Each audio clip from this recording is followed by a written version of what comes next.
CNFers, my CNF buddies. Dig the new song? I know some of you are probably rolling your eyes, and I get it. But there's something about that charge I get from the almighty riff. It's also episode 80, so go big or go home. So what shenanigans are we up to here? This is the Creative Nonfiction Podcast, and I'm your host, Brendan O'Mara, and I speak with the world's best artists about creating works of nonfiction. Leaders in the world of narrative journalism, personal essay, memoir, radio, and documentary film. They come here to talk about their origins, their inspirations, their work habits, so that maybe you can cherry pick and apply a lot of their tools of mastery to your own work.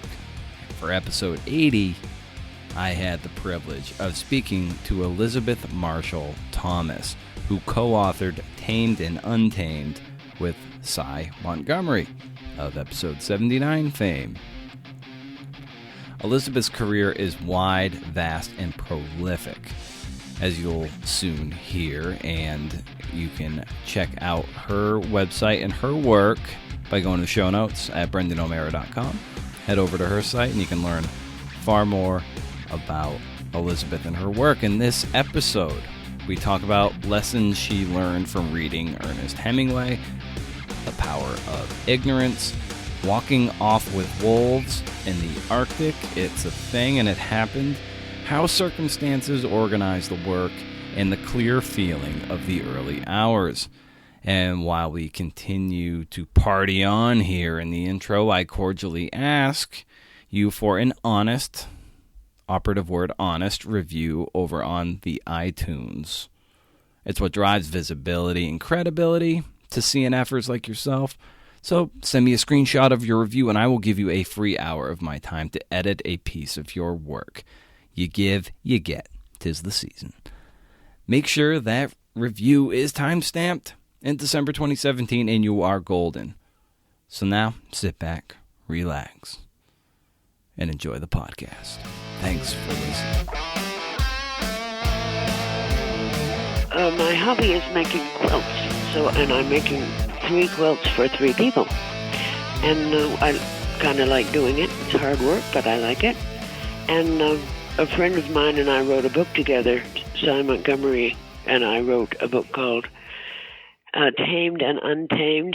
And it's a lot of work to do for the publicity part of that. We've had a lot of book signings and interviews and appearances and stuff, and that all takes time. And it's very hard to write for me with a lot of other stuff clanging around. I have to just be alone and concentrate and go into that other world that you're writing about.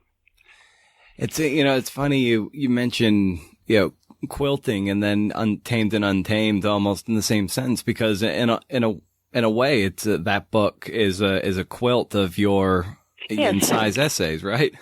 Yes, yes, it is. The two occupations are strangely very much alike. So it's I enjoy doing both. What was the process of co-authoring a book like? What was that? What were the machinations of that? Because most people, and yourself included, have written several books that are just, you are the pitcher on the mound. You're the one author. But yes. In this one, I know you and Sy have been friends for years and years. So what was the experience like to sort of to do split duty, double duty on a book?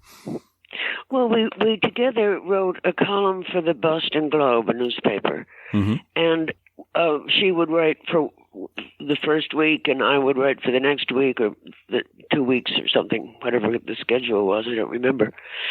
And so we had a lot of essays from that. And then the Globe discontinued the section of the paper in which the column occurred. So we stopped writing it, of course.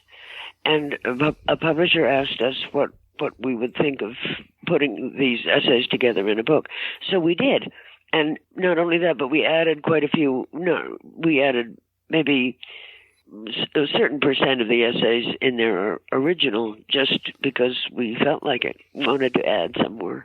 And I love doing it, and I think she did, and I know Sy did too. And we're hoping to do it again sometime. It's very, very, very fun, and it's quite easy. If you write an essay, it has one subject. You don't have to tie it to anything else. It has to make sense only in itself. Yeah. And it's fairly easy to do and fairly fast. And you can write about anything you want if you're writing an essay. You don't have to stick to anything. So I loved it. And was there a method to you and Sy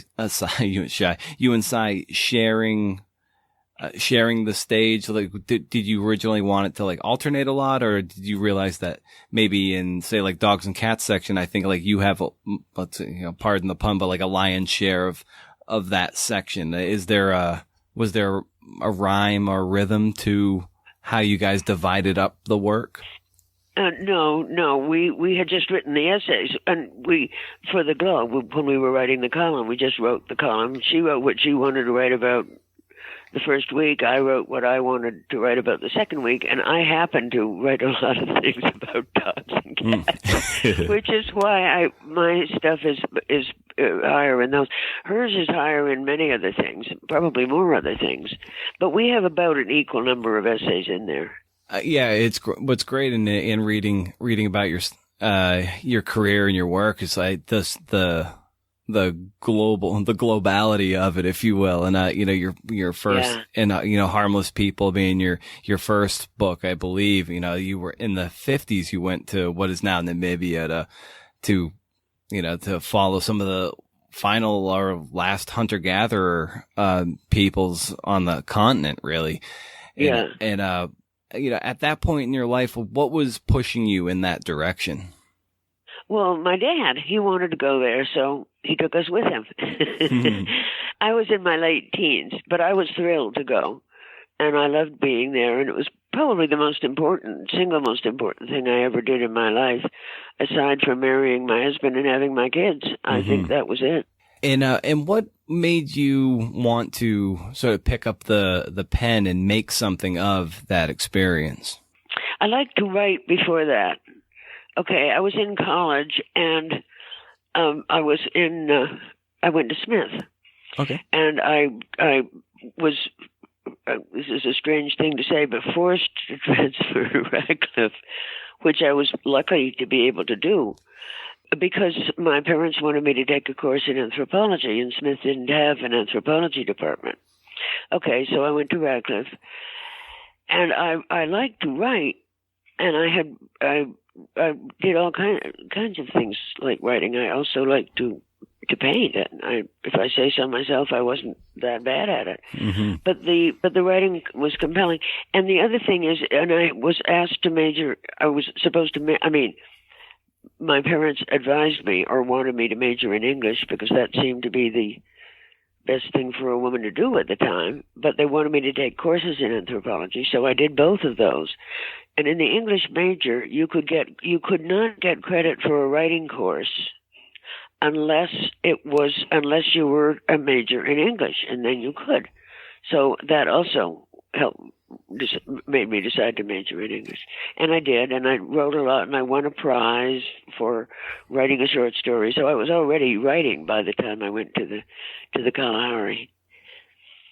Yeah, and winning that prize, in a sense, puts a little fuel in your tank and validates you that, like, okay, this is something I could possibly do something with. Well, after I wrote the story, a publisher asked me to write a book about the experience, so I thought, okay, and I did. So, in a sense, who were you modeling yourself after, and at the time when you were starting to take up this kind of work, like who did you see yourself becoming, and who were those maybe mentors, even if they were just in books? I didn't have mentors. Nobody. The answer is nobody. I mean, I didn't know you had to have one. So I just did it by myself. I might have been better off with a mentor, but I really didn't have one. I had a very wonderful agent, and I liked her very much. She was super, and the publishers were super. The editor who I had at the time was very helpful and very nice. I mean, that just if you just do it, you'll get the people around that area will step in, I think. So what were some of your early growing pains as you're, not having the rudder that can be a mentor to help kind of guide you in the right direction? Like, what were early experiences that, like those growing pains as you developed as a young writer? Well, that's a good question. I took there was one course that was very hard to get into, but a lot of people who turned out to be pretty good writers got into it, and they were in it at the time. And I would say it was taught by Archibald MacLeish, poet, it was a great class. It was another excuse to write. But I think that just being in that class was helpful, I guess. I don't think I followed a very traditional pathway. I just did what I felt like doing and kept on doing it.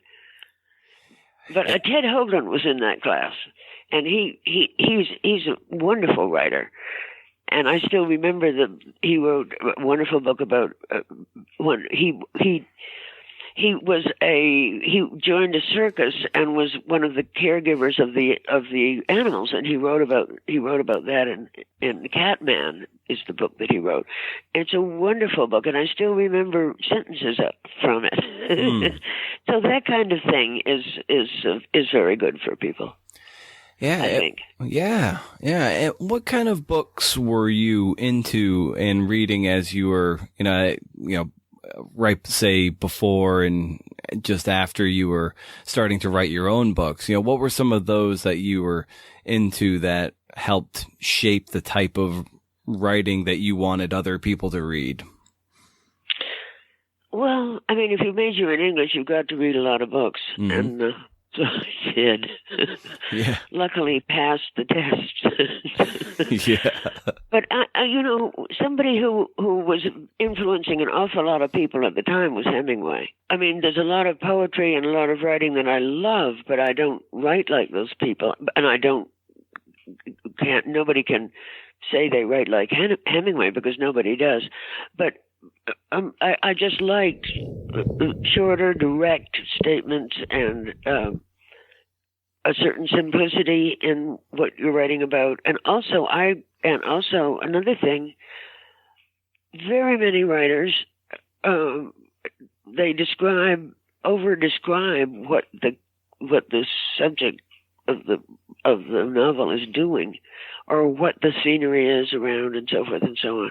And I find that a little irritating. So I don't do that unless it's very important to say what the scenery is around.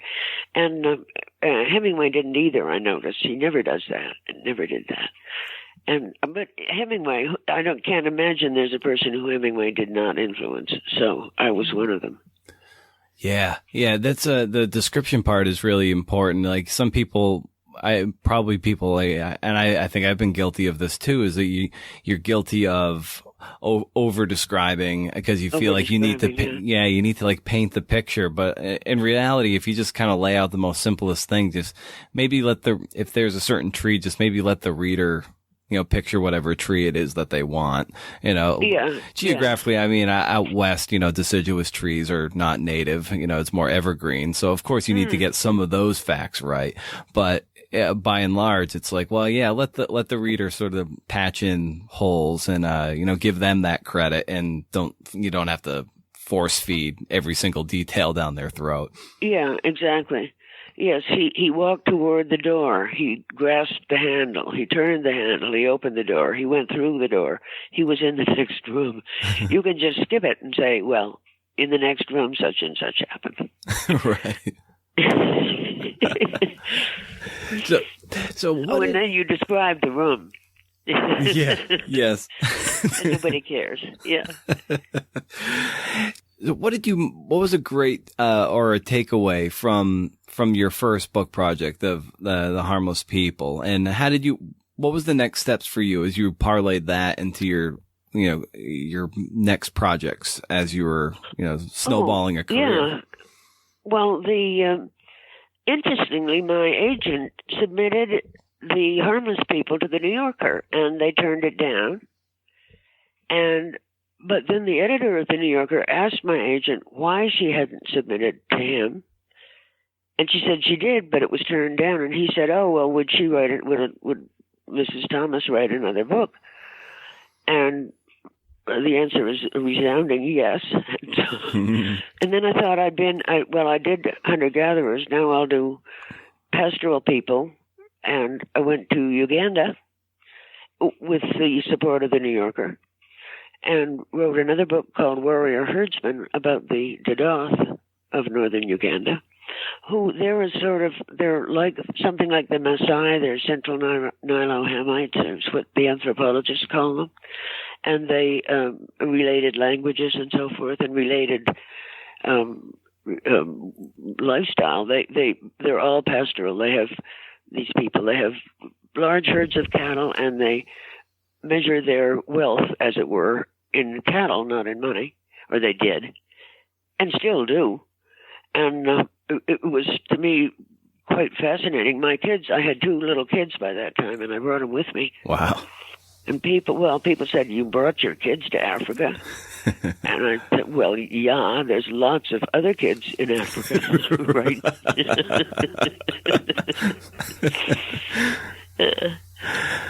Well, so I can't. It's amazing to me. Like I know. I think it must have been.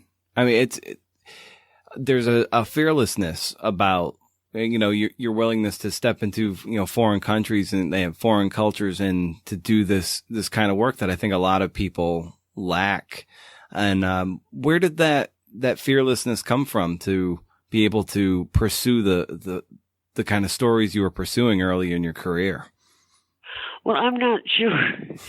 I've kept on doing it. I mean, I don't do it now. I'm too old now, but I was not too old then. But I'm not sure it's fearlessness. I think I guess it's fearlessness in a way, but it's also a little bit of ignorance, because I didn't know that. I mean, I thought cars were bulletproof, which they're not. And the Dadoth were fighting with another group called the Turkanas. And the Turkanas had rifles. The Dadoths had spears. Mm. And so a raid by Turkanas on the people where I was might have resulted in bullets flying. But I thought, I'll just get in the car and You'll be all right. Ignorance is very helpful. Yeah. Or it can be. I met Idi Amin. He came. Nobody knew his importance at the time. He was a colonel in the King's African Rifles, and the army came up to try to put an end to the raiding. And he did some terrible things. He went with the people. The people I knew went with him because they were going to see about a raid that had just taken place. The Turkanas, who were east of the Dadoth, had come up from the Rift Valley and taken some cattle. So Idi Amin took his soldiers down into the Rift Valley. They went into Kenya.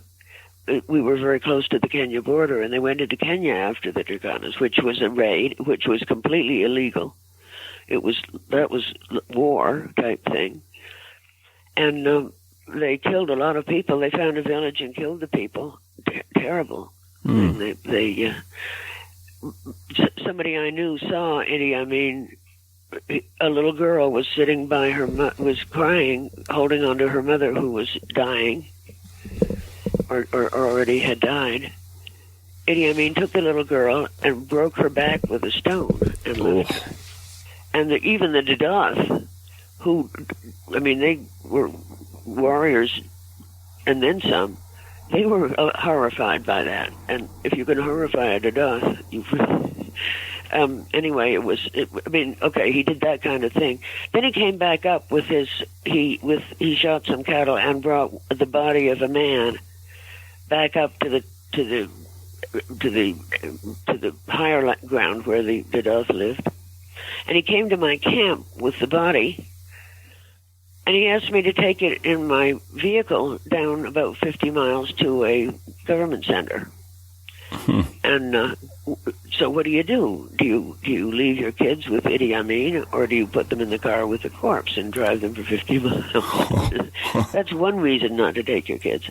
But I said I thought I'll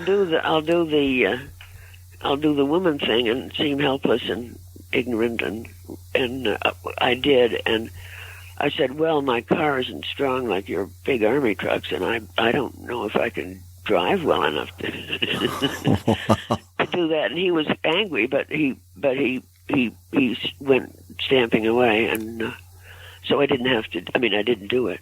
Wow. Of course. So then then I found out later that the guy who had done that was Idi Amin. So not everybody's met Idi Amin. I have. Wow.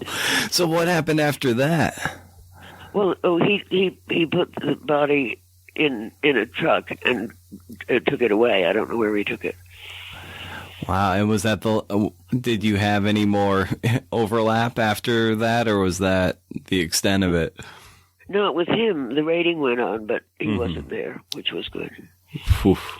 Wow. Yeah. So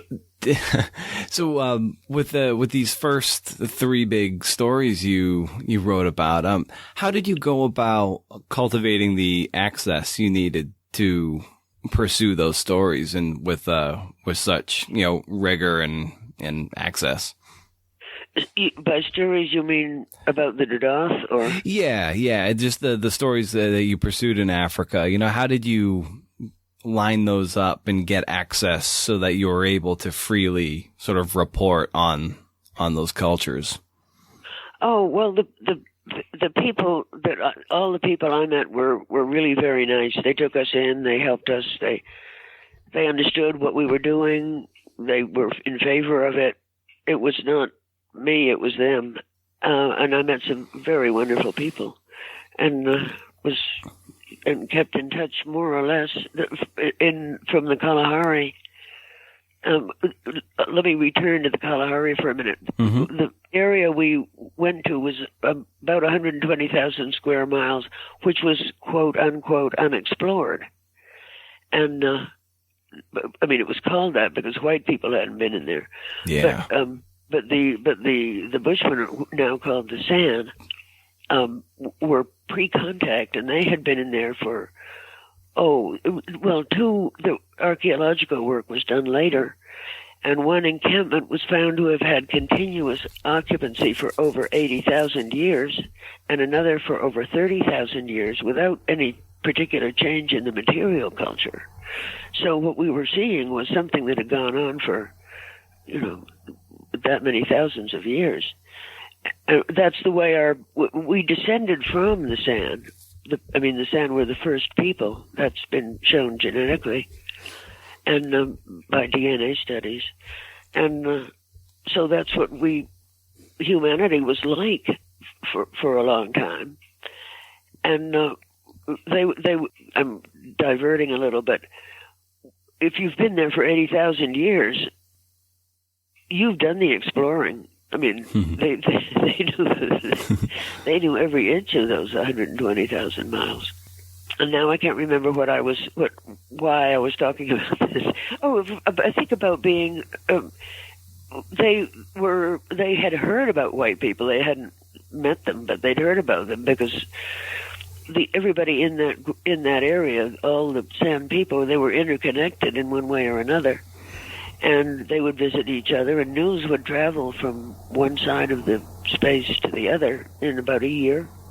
So if someone had a bad experience with white people, which everybody did, everybody who had encountered white people had a bad experience, they were a little suspicious of us, but they were very gracious.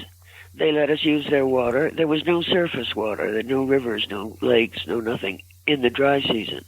So we had to somebody had to be nice enough to let us use their water from their water hole, and the people offered it to us. They were glad. They were very generous and welcoming. That's part of their culture is to get along with other people, and to get everybody gets along well. And I mean that's their the whole culture is designed for that. And I mean the marriage system, the kinship system, who you're named for, that system, partnerships of various kinds, they're all designed for cohesion, and because that's survival for them. That was survival for them, and we've kind of lost that. I think the Neolithic ruined that, but it was very interesting to see. Yeah, the Sebastian Junger's latest book, Tribe, kind of talks about that, about how, the tribal cultures are sort of more, I don't know, they look out for each other more. People are more satisfied in those cultures. We found that, the American colonists or the British colonists would come over here, and some would, if they were taken by some of the native peoples that they came back to society, they would often run back to the tribal culture and eschew the Western civilization. Yeah.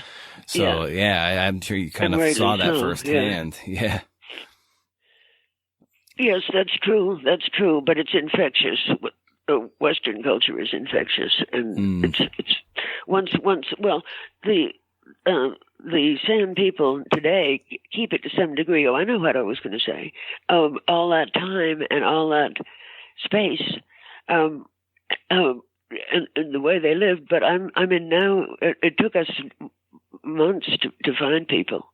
And we just tried because there was nobody who knew where the water sources were, so we couldn't have a guide or anything.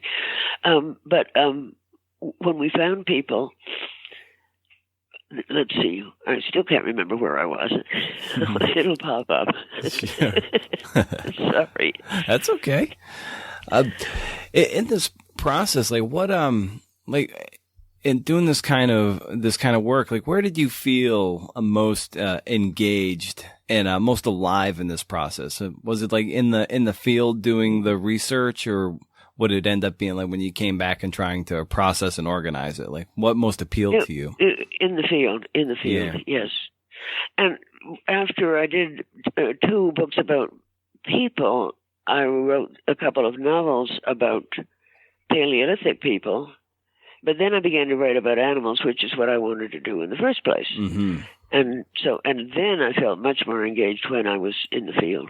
Okay. I mean, it's transporting to do that. It's fascinating. Yeah, that's kind of where I wanted to.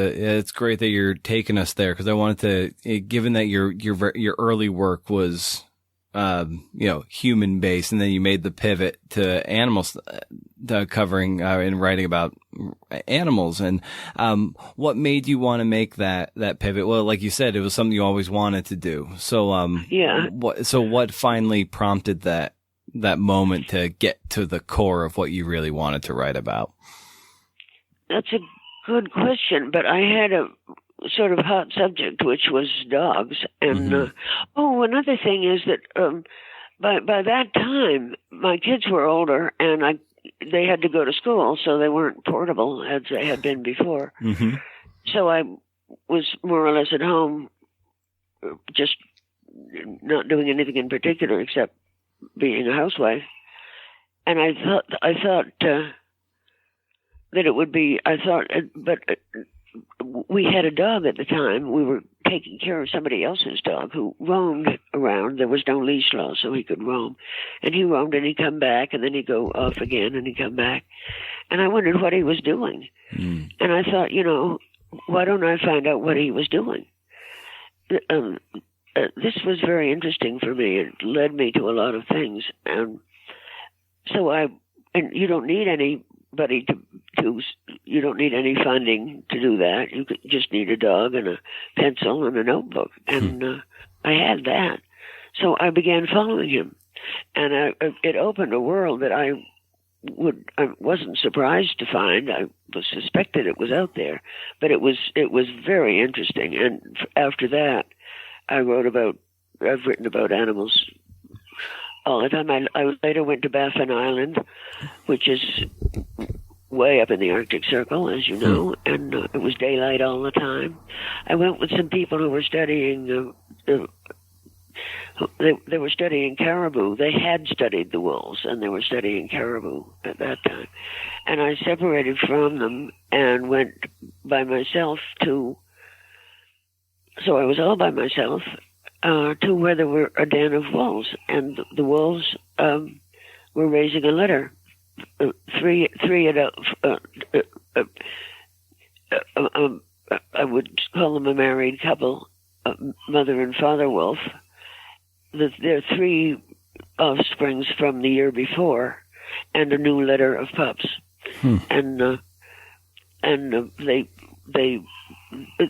like the people, like the Dadoth and the San. They put up with me. They let me be there, or they didn't move. They didn't leave. They didn't bother me. They'd come and look. And when I was asleep, there was a little cave that I found, a little bitty cave, and I slept in that. And they would come when I was asleep and examine my things, but they could have had me for lunch, and it would have saved them a lot of trouble. Yeah. But they didn't. Yeah, they didn't. I didn't have any gun or anything. I mean, it's their land, not mine, and I'm not going to go. I wouldn't want to go somewhere and kill the people that I was, the creatures that I was there to see, any more than I would if they were human. And so that was. I mean, the dog thing led me to that. That was a terrific experience. I never wrote a book about that as such. I include it in almost everything else I write, however. The Arctic is wonderful. It's always, at that time of year, it was in the summer. And it's always about 11 o'clock. The sun never sets. And 11 o'clock in the morning is an optimistic time. I mean, the day is in the middle of the day, and the night is far away, and you've got plenty of time, and it's just a very good feeling. It's nice. Wow. So what gave you the confidence to go off on your own and to go seek a familial pack of wolves and sort of live in their orbit? And I don't know, did you at any point feel threatened that they might choose to feed you to their pups? No, it didn't. No, it didn't occur to me that they would. I mean, yeah. Historically, wolves have caused very, very few. Somebody did a study of deaths of people caused by wolves, and there were very, very few. And the only one I remember is a man who dressed up as a bear and a bear cub and pretended he was injured. And the wolves came and got him. Yeah. but I don't think again, it wasn't courage or fearlessness. It was sheer ignorance. And I didn't know. Well, I did know, but polar bears would be dangerous. A polar bear would be dangerous. But the polar bears really didn't go inland very much, and I never saw one, never saw one there. So I don't know what I would have done if I saw one, but I'd have thought of something or tried to. Yeah. How long did you hang out with the wolves up there? I was there for a summer, several months, a couple of months, 3, and it was heaven. I just loved it. It was heaven. I've seldom been happier than I was there. Huh. And the wolves were fascinating. They worked. That's all they did was work. I mean, they hunted, and then or slept. When I first got there, one of the people who were studying caribou, they had been there before, and they knew where the dens were. So one of them showed me this den, and when we arrived, there was no wolf at the den, but when they found that I was then they found that I was there. After that, they always had a babysitter. Someone would return from hunting, would go up on a high rock where the pups couldn't reach her and bother her, and she would sleep, and the others hunted. And then another one would come in from hunting, and babysitter would go hunting again, and the newcomer would sleep. But they never left them alone after I was there, which I think tells you something. Well, I mean, wolves are brilliantly smart. Yeah. And, yeah. What did you notice similarities between, say, the neighborhood dog that you were following and these wild wolves in the Arctic summer? Well, what did you notice between the two that struck you as similar? That's a good question, and I don't really have an answer because they were both dog types, but, the wolves acted like dogs and the dogs acted like wolves, but naturally. But the dog, what he wanted to do, I think, was establish his supremacy wherever he went. He had varying degrees of luck with that. The wolves didn't have to. They had they were the only wolves in that particular area, and they had their social relations all figured out. I never saw any struggle for supremacy or a sign of one wolf saying I'm better than you or I'm above you on the wolf ladder. It just didn't happen. Everybody knew everybody else, and they were united in that they had a common goal, which was to feed themselves and each other. And that's true of almost anything that lives in the wild, especially birds and mammals. So after you've gone into the field and filled up your notebooks, what's your next steps as you begin to organize and process the research? Oh, I just start writing. I mean, lots of people figure the book out before they write it, and I should do that too because it makes the book better and everything easier. But I don't, and maybe I should. Maybe next time I write a book I will, but I just don't. I just start writing. I think of something and write it, and then and it kind of flows from there. It really isn't the best way to write a book, but I don't know. I kind of like it. I mean, I write for fun, you could say. So I might as well do it the way I want and have fun doing it. But I think it probably is better to organize it ahead of time. But also there's one other thing, and which is that circumstances organize it for you. I mean, there's a procession, and when you go someplace and watch what's happening, something will happen, and stuff will go on. Something. Mm-hmm. And that's the key to what you're going to write about. I mean, that's kind of haphazard, but it works. Yeah. It did for me. It worked for me. I mean, I'm not saying that my work is, the greatest literature, but it's not bad literature, not at all. And so, I mean, it's acceptable. I think it's more than acceptable. Yeah. Like, how do you go about, setting up your days and your mornings to ensure that you have a successful day at the Ledger? Like, when do you wake up and how do, you even said when you're in the Arctic, like 11 a.m. is like the most optimistic time. So maybe that's a real sweet spot for you. So like, how do you, set up your days so you're getting the most out of your writing time?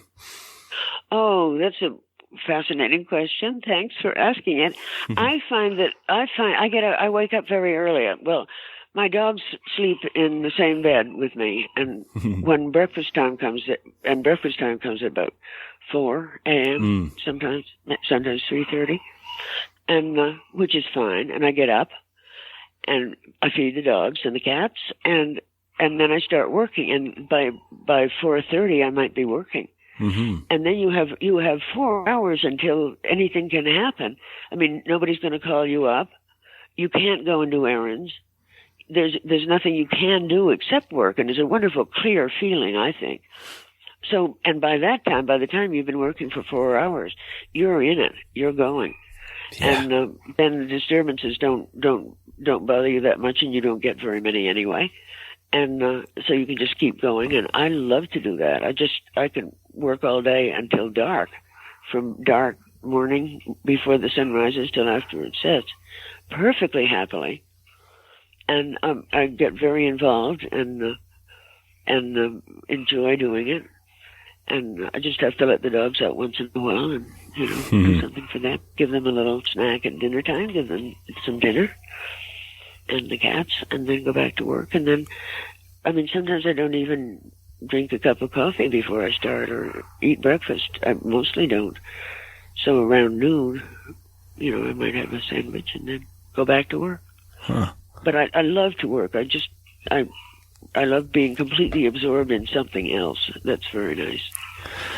How long can you write in a given day without getting fatigued? Like, are you writing that whole time, or do you do it for 45 minutes and get up and go for a walk? Like, how does that work? Oh, no. Look for you. I should.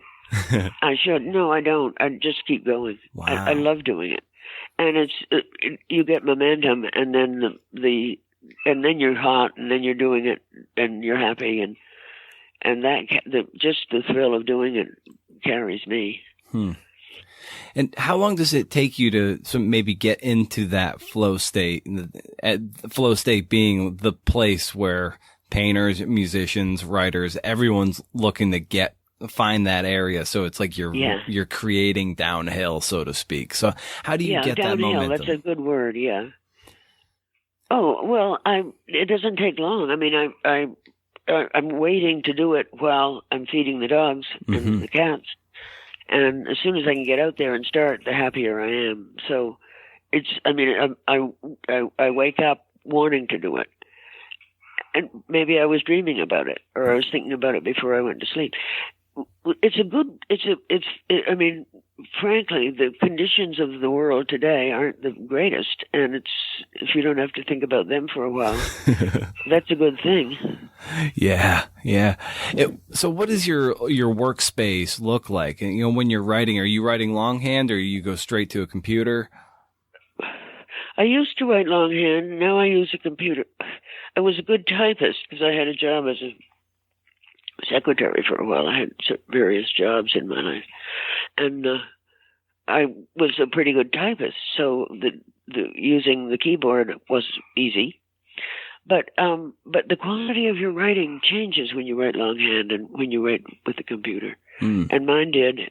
It just changed. It's different, a little different, and I don't know. But I did it anyway because it was easy and quick. Yeah. And you can edit it very easily. It's not like editing longhand. Yeah. Or typing.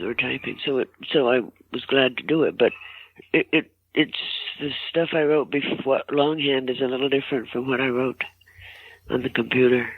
In what ways would you characterize that difference? Well, I don't know. It's hard to describe. I've been writing on a computer for a long time now, ever since computers came to being. So it's hard to remember, but the flow is kind of better with longhand for some reason. I'm not sure why. Maybe because it's a little slower, and you write more slowly by hand than you do by typing, and.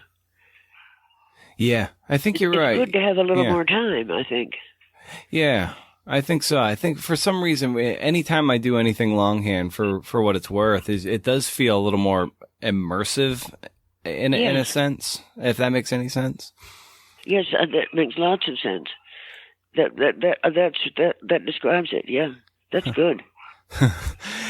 So you're able to get a lot of this momentum, and I think a lot of people what they struggle with too is the middle of a project. You're past the honeymoon of the idea is great, the idea is green, and you just want to go with it, and then you get into the middle where things can get dark and ugly, and you haven't you're too far from home to turn back, and you're not you're right there in the thick of it. So how do you deal and muddle through your way through the middle of drafts and just keep forging ahead?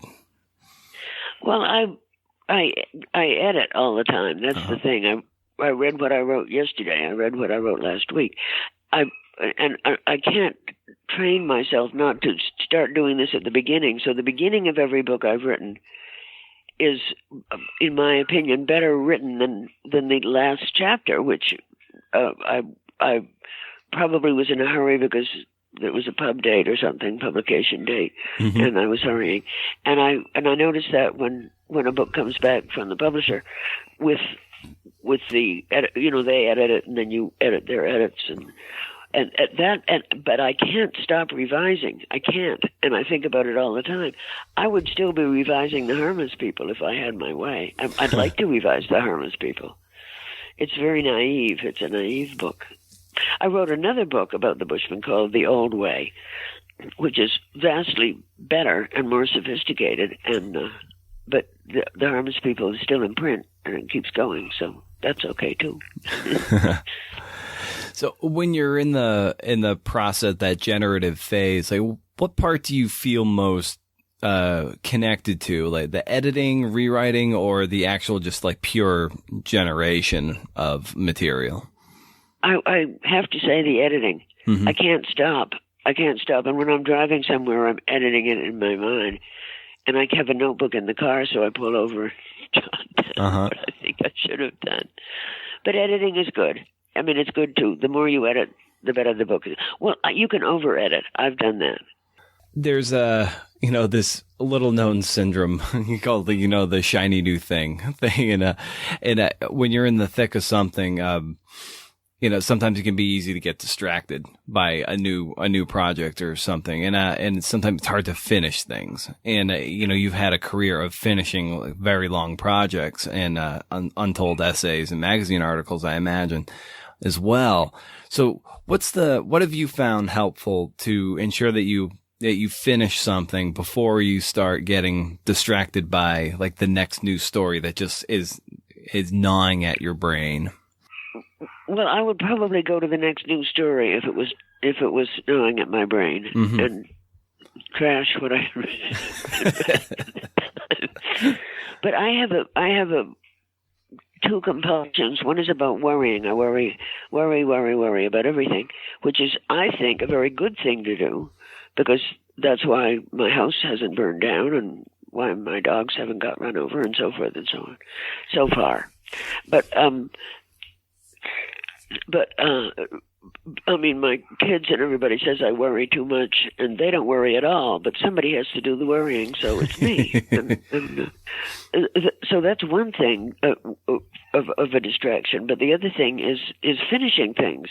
And if something is unfinished, it just nags at me until it is finished. I mean, if I go and get the mail and there's a bill and I need to pay it, so I pay it right then rather than putting it off, that kind of thing. Yeah. And I mean, that takes your time, but at least you don't have to worry about things you have, things that aren't finished. So that's just a personality problem, I think. Mm-hmm.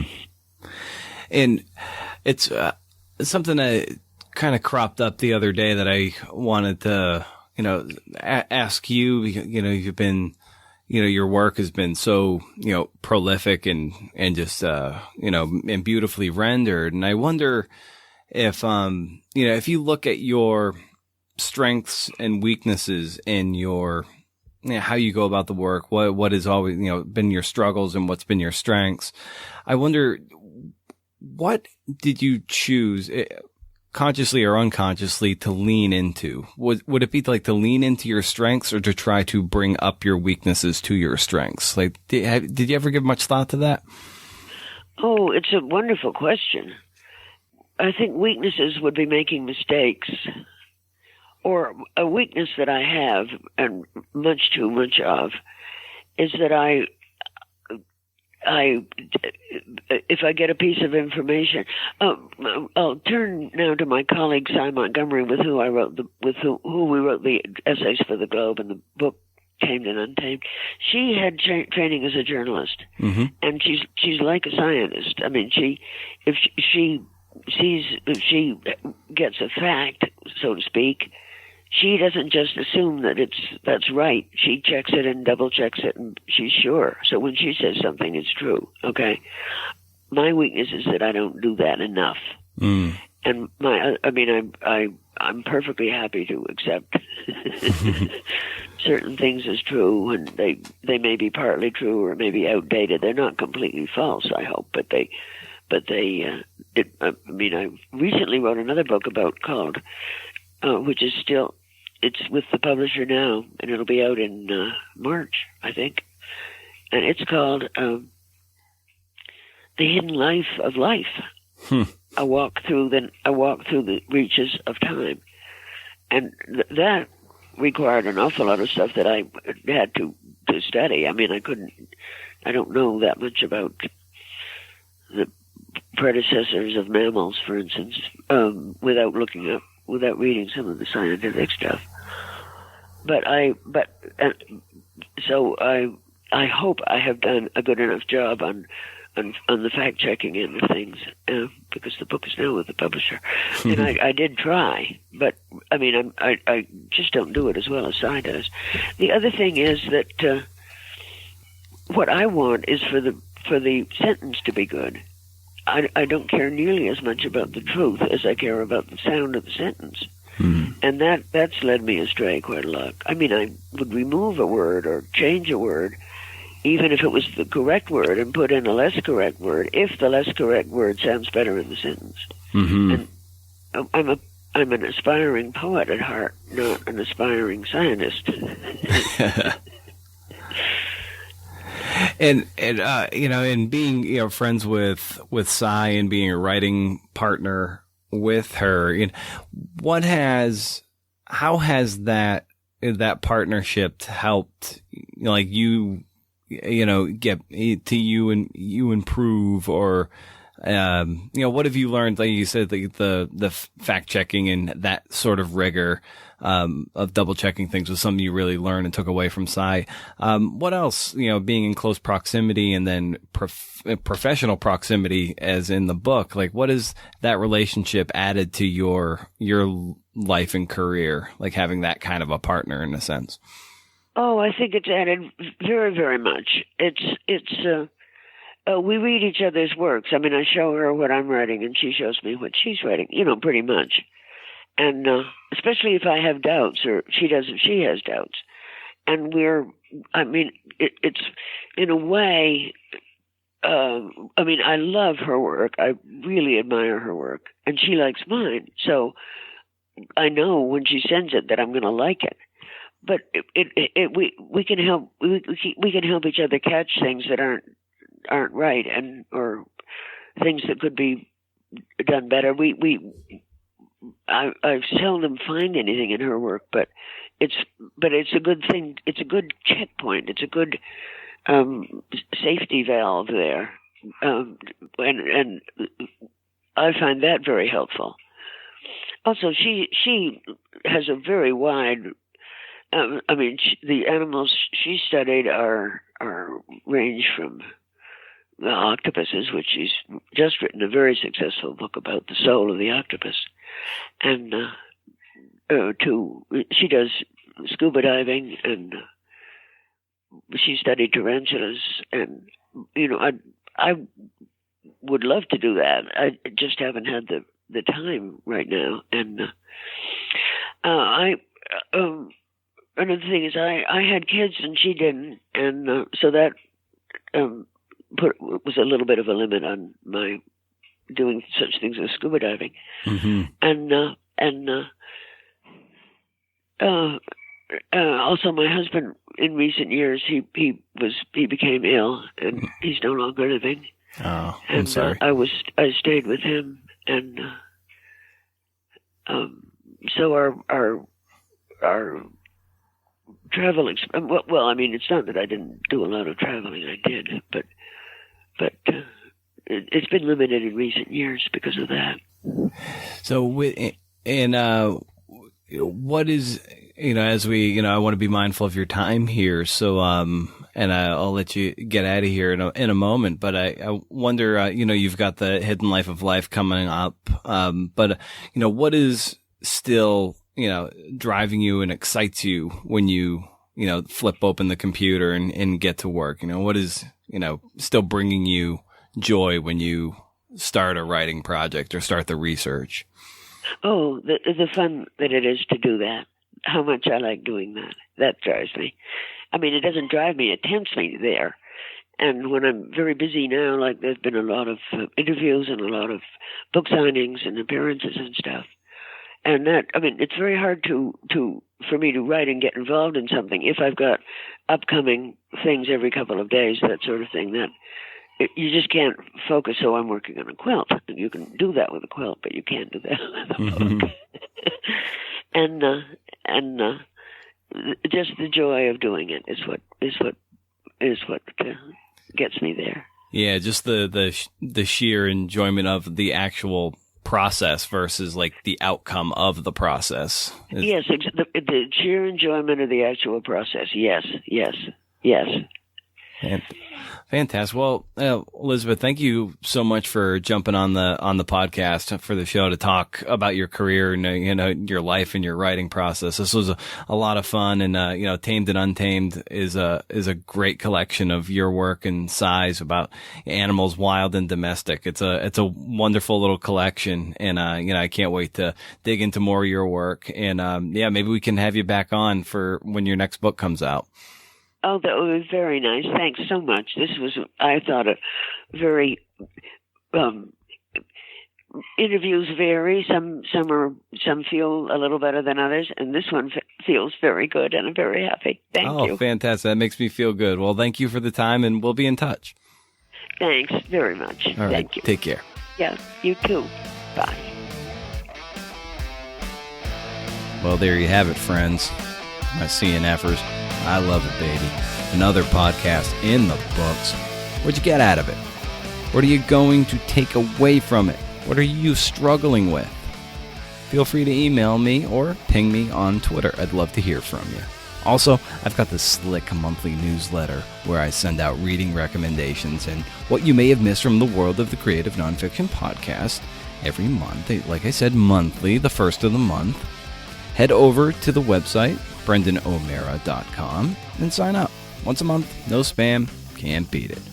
And lastly, that friendly reminder to leave an honest review on iTunes. Editorial offer stands. Thanks for all you do by being a part of this little community, and I'll be here next week. I hope you will too. Thanks for listening.